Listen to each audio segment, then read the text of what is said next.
Monster mengerikan terbang keluar dari sisa-sisa cangkir yang hancur berkeping-keping. Ketika wanita paruh baya melihat itu, dia tanpa sadar berteriak, "Apa itu?" Kulit 3 orang di sisinya juga berubah menjadi hijau karena nggak percaya. Bahkan Hanli tercengang dengan apa yang dilihatnya. Pria botak besar yang melompat keluar sangat mirip dengan iblis. Tingginya sekarang lebih dari 6 meter. Giginya tajam dan liar. 2 tanduk hitam menonjol dari kepalanya. Ekor besi panjang bersisik terseret di belakangnya. Tapi yang paling mencengangkan adalah pola iblis hitam dan merah yang menutupi seluruh tubuhnya. Sebagian besar tubuhnya yang telanjang telah disembunyikan oleh ki jahat yang tak terkatakan. Penampilan asli pria botak itu masih bisa terlihat samar-samar di wajahnya. Tapi matanya bersinar dengan cahaya hijau yang mengerikan. Sepenuhnya dipenuhi dengan nafsu membunuh. Dia memandang ke arah Hanli dan yang lainnya dengan pandangan sedingin es dan berjongkok seperti anak panah yang siap ditembakkan. Meng bersaudara yang melihat itu pun menjadi sangat ketakutan. Tapi saat mereka bingung harus melakukan apa, mereka tiba-tiba mendengar suara Hanli. "Lepaskan alat sihirmu." Kemudian lebih dari 10 boneka di depan mereka secara bersamaan membuka mulut dan menembakkan lebih dari 10 berkas cahaya menyerang iblis itu. Melihat itu, Meng bersaudara sangat gembira dan segera melepaskan alat sihir mereka, menyerang monster itu dari segala arah. Mereka ingin segera membunuh monster menakutkan itu. Sayangnya, mimpi indah mereka hanya berlangsung sesaat. Sebelum aliran ki jahat dari monster itu melesat ke langit saat dia dengan marah melompat. Semua alat sihir yang menyerangnya nggak ada yang bisa melukainya sedikit pun. Hal itu membuat mata Meng bersaudara terbuka lebar karena terkejut. Monster itu dengan liar meraung ke langit dan mulai mengembangkan lengannya. Dengan liar seperti kincir angin menyerang alat sihir yang mengelilinginya. Dalam sekejap, jari-jarinya yang sangat tajam mengirisnya menjadi serpihan dan mengubahnya menjadi pecahan besi tua. Tanpa menunggu Meng bersaudara pulih dari keterkejutan, tubuh monster itu melesat ke depan penghalang yang melindungi Hanli dan yang lainnya dan mengayunkan cakarnya dengan keras. Orang tua berwajah gelap dengan cepat mengaktifkan perisai yang memblokir serangan tepat pada waktunya. 5 tanda cakar yang dalam terlihat pada perisai. Selain itu, kulit lelaki tua itu menjadi sangat pucat. Jelas kekuatan sihirnya nggak cukup untuk mempertahankan perisai dari serangan gencar. Melihat itu, monster itu tertawa jahat dan menggunakan cakar satunya untuk menyerang perisai secepat kilat. Namun, ekspresinya langsung berubah. Dia tiba-tiba menarik kembali cakarnya dan lengannya segera membentuk salib di depan tubuhnya. Pada saat ini, gelombang cahaya kedua datang dari depannya, memukulnya dengan keras sekali lagi. Monster itu pun terdorong mundur oleh gelombang serangan sekitar 100 meter. Hal itu membuat kakak tertua menghela nafas lega. Dia menyeka keringat dingin dari dahinya, dan dengan gugup berkata pada 3 lainnya, "Serangannya terlalu ganas, kekuatan sihir 1 orang gak akan bisa bertahan melawan serangannya. Semuanya kumpulkan kekuatanmu untuk memberi daya pada perisai." Mendengar kata-kata kakak tertua mereka, 3 lainnya tanpa ragu meletakkan tangan mereka di bahu lelaki tua itu dan menuangkan kekuatan spiritual ke dalam tubuhnya. Dalam sekejap, warna kulit wajah lelaki tua itu kembali normal. Serangan kedua pasukan boneka sama sekali nggak berpengaruh pada monster tersebut. Begitu sinar cahaya boneka memudar, monster itu kembali menyerbu ke depan, menunjukkan taring dan cakarnya. Tapi saat dia hendak menyerang perisai skala putih, gelombang sinar cahaya lain menghantamnya kembali ke lokasi aslinya. Melihat itu, Hanli mengerutkan alisnya dengan tegang. Karena monster itu mampu menembus piala terselubung surga dan tubuhnya dapat menahan serangan sinar cahaya dari boneka binatang, jelas bahwa alat sihir kelas atas biasa nggak akan memiliki efek apapun. Sepertinya hanya jimat harta karun yang akan bisa melukainya. Dengan pemikiran itu, Hanli tanpa ragu memerintahkan Meng bersaudara bersama boneka binatang membuat monster itu sibuk, sementara dia akan mengaktifkan jimat harta. Tanpa menunggu tanggapan mereka, Hanli mengeluarkan jimat kabut biru dari kantong penyimpanannya dan dengan sungguh-sungguh duduk dengan mata tertutup dengan jimat di tangannya. Hanli nggak memberitahu mereka masalah jimat harta karun. karena dia tahu, sebagai kultivator gelandangan, kemungkinan besar mereka nggak akan mengetahui hal seperti itu. Lagi pula, sekarang bukan waktunya untuk menjelaskan. Meng bersaudara juga paham kalau perintah Hanli nggak bisa dibantah. Setelah mereka saling lirik, kakak tertua hanya bisa mengumpulkan keberanian dan setuju. Sesaat kemudian, monster itu kembali menyerang secara beruntun 7 hingga 8 kali. Tapi semua serangannya nggak ada yang membuahkan hasil. Meskipun perisai skala putih itu penuh dengan jejak kerusakan dari cakar lawan, di bawah kendali Meng bersaudara, perisai skala putih mampu menahan gempuran cakar tajam monster itu. Dengan bantuan boneka binatang, bahkan mereka bisa mengusir monster itu dalam jarak tertentu. Setelah mencapai ranah pembangunan fondasi, Hanli bisa mengaktifkan jimat harta karun beberapa kali lebih cepat daripada ketika dia masih berada di ranah pemurnian Ki. Setelah beberapa saat, jimat biru di tangannya berubah menjadi batang giok biru sepanjang beberapa inci yang mengeluarkan cahaya berkilauan. Pada saat ini, kekuatan gabungan dari 4 Meng bersaudara telah mencapai batasnya. Serangan bertubi-tubi terhadap perisai skala putih membuat keempatnya kelelahan dengan kulit pucat. Kakak tertua yang melihat jimat Hanli telah berubah, minta Hanli agar segera membantu. Hanli nggak punya waktu memperhatikan lelaki tua itu. Sebagai gantinya, dia segera menuangkan semua kekuatan spiritual di tubuhnya ke dalam batang giok. Dalam sekejap, batang giok kecil yang melayang di atas tangannya melepaskan pancaran cahaya biru yang menyilaukan. Batang giok itu terbelah menjadi 2, 2 menjadi 4, 4 menjadi 8, dan dalam sekejap telah berubah menjadi beberapa ratus batang kecil serupa. Setiap batang mengeluarkan dengungan gemuruh dan terus bergetar saat mereka berputar di sekitar Hanli. Pemandangan menakjubkan itu membuat Meng bersaudara terdiam. Mereka percaya itu hanya ilusi, nggak berani mempercayai apa yang mereka lihat dengan mata kepala sendiri. Tanpa menunda sedikit pun, Hanli menunjuk ke iblis dengan ekspresi serius. Kemudian, seperti bendungan yang meledak, batang-batang kecil itu segera melesat keluar dengan ganas. Meskipun pikiran iblis itu nggak jelas, tapi saat dia melihat serangan jimat harta karun Hanli, dia sepertinya sadar kalau dia dalam bahaya. Ketakutan muncul di wajahnya. Tiba-tiba, dia lari dengan kecepatan yang nggak lebih lambat dari perahu angin surgawi. Adegan itu membuat Hanli tertegun dan ragu-ragu. Dia nggak mengejar monster itu dan hanya melihatnya dari jauh. Setelah menghela nafas, Hanli dengan ringan melambaikan tangannya dan harta jimat batang giok menyatu menjadi jimat biru mengambang kembali ke tangannya. Bukannya dia nggak mau mencegah masalah di masa depan, tapi sisa penggunaan harta jimat batang giok terbatas. Jika dia mengejar dan bertarung untuk jangka waktu yang lama, dia nggak tahu berapa lama jimat harta itu akan bertahan. Melihat lawan yang begitu tangguh melarikan diri dari Hanli, hati keempat teman itu bergetar saat mereka saling bantu untuk berdiri. Melihat kulit mereka benar-benar pucat, Hanli menyerahkan botol obat kecil dan menyuruh setiap orang meminum 1 pil sambil tersenyum. Bagaimanapun, Meng bersaudara sangat membantu dalam pertempuran hari ini. Keempat sahabat itu mengungkapkan penampilan bersyukur. Setelah berulang kali mengucapkan terima kasih, mereka meminum pil obat tersebut. Saat pil obat masuk ke dalam perut mereka, setiap inci tubuh mereka terasa hangat, membuat luka mereka terasa lebih ringan.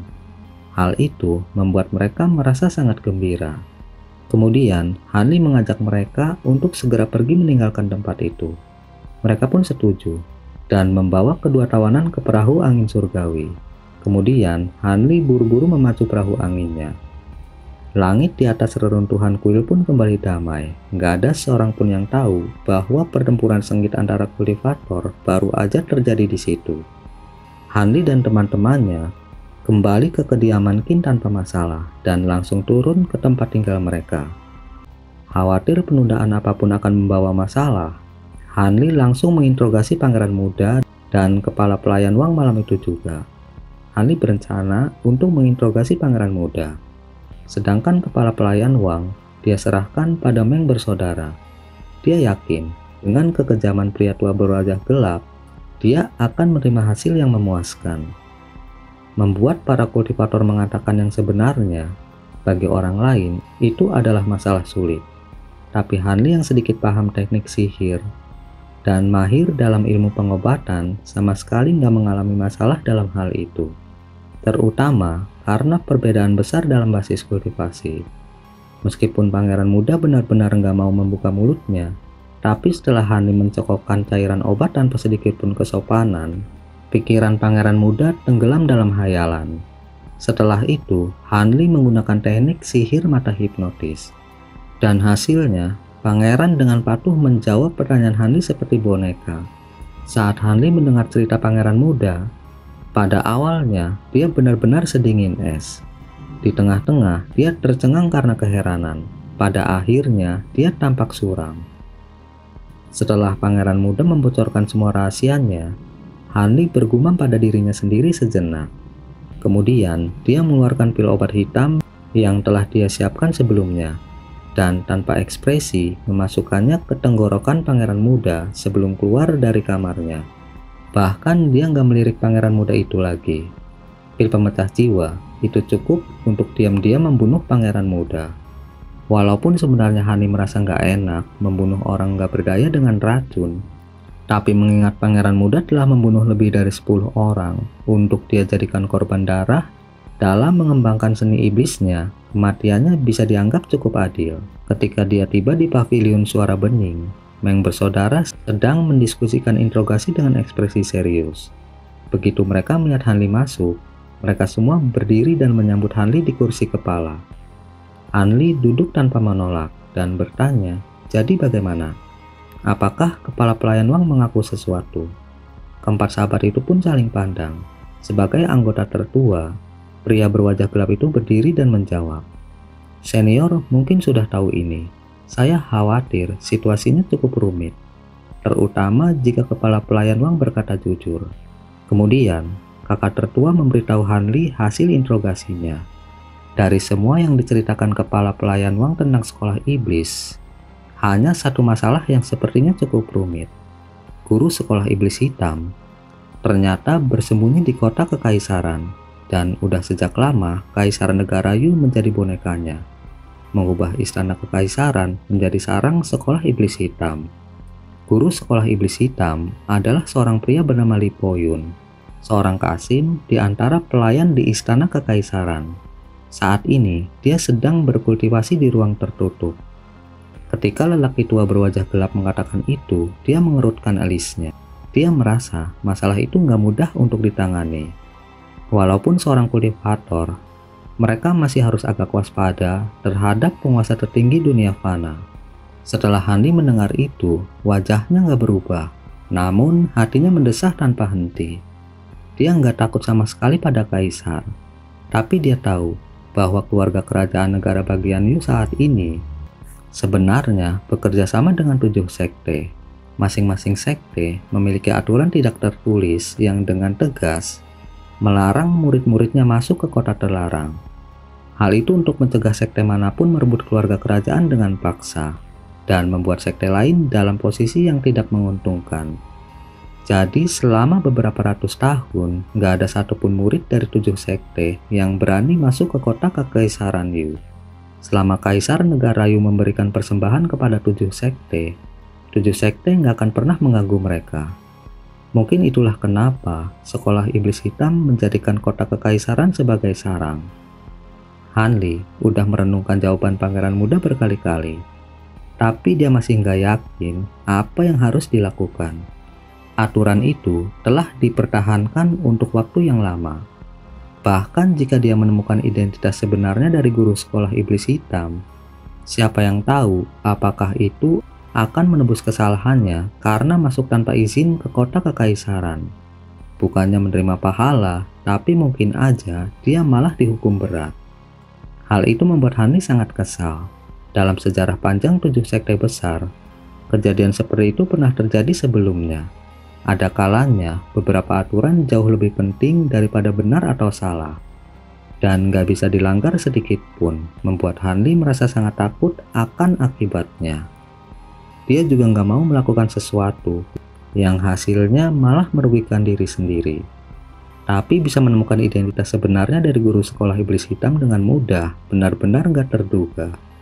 Menurut pengetahuan Pangeran Muda, bahkan murid altar pembangunan fondasi belum pernah melihat penampilan guru sekolah mereka, dan nggak tahu dari mana asalnya. Hanya ada beberapa orang yang tahu identitas sebenarnya guru sekolah iblis hitam. Pangeran Muda dan Kepala Pelayan Wang termasuk di antaranya. Itu karena mereka berdua memiliki hubungan yang agak akrab dengan guru sekolah iblis hitam. Selain mereka adalah kakak sepupu guru sekolah iblis hitam, yaitu si botak yang telah kabur, dan satu-satunya murid resmi guru sekolah iblis hitam. Saat Hanli sedang memikirkan itu, lelaki tua berwajah gelap melanjutkan ceritanya. Mengenai basis kultivasi guru sekolah iblis hitam, Kepala Pelayan Wang juga nggak tahu pasti. Di sisi guru sekolah, ada 4 hamba darah besar yang melindunginya. Mereka semua memiliki kekuatan yang sama dengan si botak besar. Dengan mengetahui hal itu, kakak tertua menyarankan Hanli agar nggak memprovokasi mereka lebih lanjut dan akan lebih baik menunggu bala bantuan. Tenanglah, guru sekolah iblis hitam ini paling banyak adalah kultivator pembangunan fondasi. Saya cukup yakin dia belum mencapai formasi inti. Hanli yang semula mendengarkan dari awal, tiba-tiba menyela kata lelaki tua itu dan mengatakannya dengan sangat pasti. Kata-kata Hanli mengejutkan pria tua berwajah gelap itu, tapi dia menjadi bahagia. Yang lainnya juga tampak sangat lega. Meskipun mereka nggak tahu mengapa Hanli begitu yakin, tapi karena Han senior yang mengatakan itu, jadi nggak mungkin salah. Beberapa saat yang lalu, mereka telah mendiskusikan bahwa jika musuh mereka kebetulan adalah kultivator formasi inti, mereka hanya akan bisa melarikan diri dengan hina. Bahkan jika dengan bala bantuan dari 7 sekte, masih belum pasti apakah guru sekolah iblis hitam dapat ditangani. Tapi sekarang setelah Hanli mengatakan itu, hati 4 Meng bersaudara menjadi jauh lebih tenang. Bisakah senior memberitahu kami beberapa hal? Ketika kami menginterogasi Kepala Pelayan Wang, dia sama sekali nggak tahu tentang kultivasi guru sekolah iblis hitam. Kakak keempat, ngomong kosong apa yang kamu bicarakan? Sejak Han senior mengatakan ini, itu pasti sepenuhnya benar. Orang tua berwajah gelap dengan keras menegur pemuda itu dengan ekspresi serius. Ketika Hanli mendengar kata-kata mereka, dia sedikit tersenyum dan dengan tenang berkata, "Ini bukan semacam rahasia. Informasi tersebut bersumber dari fakta bahwa kepala sekolah mewajibkan kultivator pembangunan fondasi untuk melakukan korban darah." Suara santai Hanli perlahan menjelaskan, meskipun Lembah Huanfeng gak terlalu terlibat dengan teknik kultivasi jalan iblis, kita memiliki beberapa pemahaman tentang pengorbanan darah, sihir jahat yang gak sabar dan merusak. Seni iblis ini bekerja dengan mengambil esensi darah kultivator lain dan menggunakannya untuk meningkatkan kultivasi mereka sendiri. Dulunya, itu merupakan kejadian umum di sekte iblis, karena dapat meningkatkan kekuatan sihir seorang kultivator dalam waktu singkat, tanpa harus melewati banyak waktu dalam meditasi dan berkultivasi dengan pahit. Maka ada suatu masa di dunia kultivasi, banyak yang melakukan praktek tersebut. Bukan hanya dari jalan iblis, tapi juga banyak kultivator jalan lurus yang secara diam-diam mengolah teknik itu. Setelah Hanli mengatakan itu, dia dengan dingin tertawa dan ada sedikit ejekan di sudut mulutnya. Kemudian dia melanjutkan, namun teknik kultivasi gila ini nggak hanya membutuhkan nyawa dari banyak kultivator lain, tapi juga memiliki kekurangan yang fatal. Ini hanya efektif di tingkat pembangunan fondasi dan di bawahnya. Selain itu, mereka yang menggunakan pengorbanan darah ditakdirkan untuk tetap berada di ranah pembangunan fondasi selama sisa hidup mereka, tanpa harapan mencapai formasi inti. Selama waktu itu, ketika banyak kultivator diam-diam mempraktekkan seni iblis ini, gak ada satupun dari mereka yang dapat mencapai formasi inti. Yang lebih buruk, saat mereka mengkonsumsi kekuatan spiritual korban darah, mereka sering mengalami serangan balik. Jika seseorang gak berhati-hati, dia akan mati. Jelas, alasan utama mengapa teknik kultivasi ini menghilang tanpa jejak adalah karena menjadi tabu di antara para kultivator untuk mengkonsumsi esensi darah orang lain. Dengan demikian, baik jalan lurus maupun jalan iblis secara bertahap membasmi mereka yang mempraktekkan seni iblis ini. Namun, kemudian jalan iblis malah menciptakan teknik kultivasi yang juga dikenal sebagai pengorbanan darah. Tapi cara ini nggak secara langsung mengkonsumsi esensi darah orang lain. Sebaliknya, itu akan menggunakan jiwa seorang kultivator. Meskipun saya pernah mendengar kalau peningkatan kultivasinya nggak secepat pengorbanan darah asli, tapi memiliki kekurangan yang sama, yaitu mencegah mencapai formasi inti dan mengandung bahaya serangan balik yang sama. Lebih tepatnya, teknik itu disebut pengorbanan jiwa.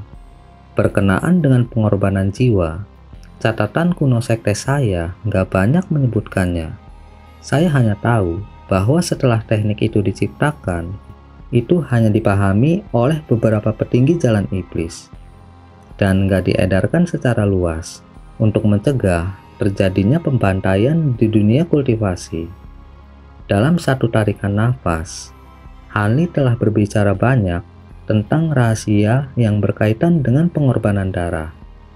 Sebagai kultivator gelandangan, itu sangat memperluas pengetahuan Meng bersaudara. Pada saat yang sama, mereka juga tahu kenapa Hanli yakin bahwa guru sekolah iblis hitam hanya berada di ranah pembangunan fondasi. Sangat jelas bahwa sekolah iblis hitam menggunakan metode pengorbanan darah yang pertama. Kami telah memperoleh pemahaman kasar tentang keadaan internal sekolah iblis hitam. Namun pria botak besar itu melarikan diri. Jadi sekarang, sekolah iblis hitam seharusnya sudah mengetahui keadaan kita juga. Mereka mungkin segera meninggalkan sarang mereka dan melarikan diri. Karena itu, jika mereka menyembunyikan diri lagi, kita akan dirugikan. Kakak kedua tiba-tiba memikirkan sesuatu dan menyuarakan keprihatinannya dengan khawatir. Mustahil, saat ini nggak mungkin sekolah iblis hitam segera melarikan diri.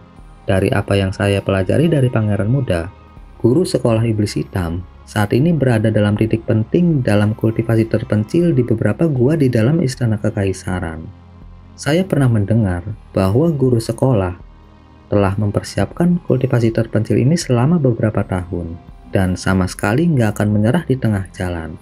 Kemungkinan besar mereka sedang mengumpulkan kekuatan mereka dan berjaga-jaga dari kita. Nada kata-kata Hanli membuat ejekan terhadap sekolah iblis hitam. Mendengar kata-kata itu, roh keempat teman itu terbangun dan segera menunjukkan sedikit kegembiraan. Setelah lelaki tua berwajah gelap itu tenang, dia pun bertanya apa yang seharusnya mereka lakukan. Hanli pun menjawab, kita nggak perlu melakukan apapun, kecuali dengan tenang menunggu bala bantuan. Meskipun pihak lain mengetahui keadaan kita, mereka nggak tahu di mana kita bersembunyi. Selanjutnya, orang-orang yang mengurus bisnis mereka di Yuejing adalah dua tawanan kita.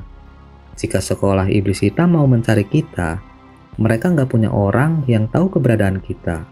Tapi untuk beberapa hari ke depan, semuanya harus hati-hati. Tinggallah dan kultivasi dengan benar di dalam tempat tinggal. Saat bala bantuan datang, baru kita membuat keputusan. Hanli pun tersenyum misterius. Senyum misterius di wajah Hanli membuat Meng bersaudara merasa sangat bingung.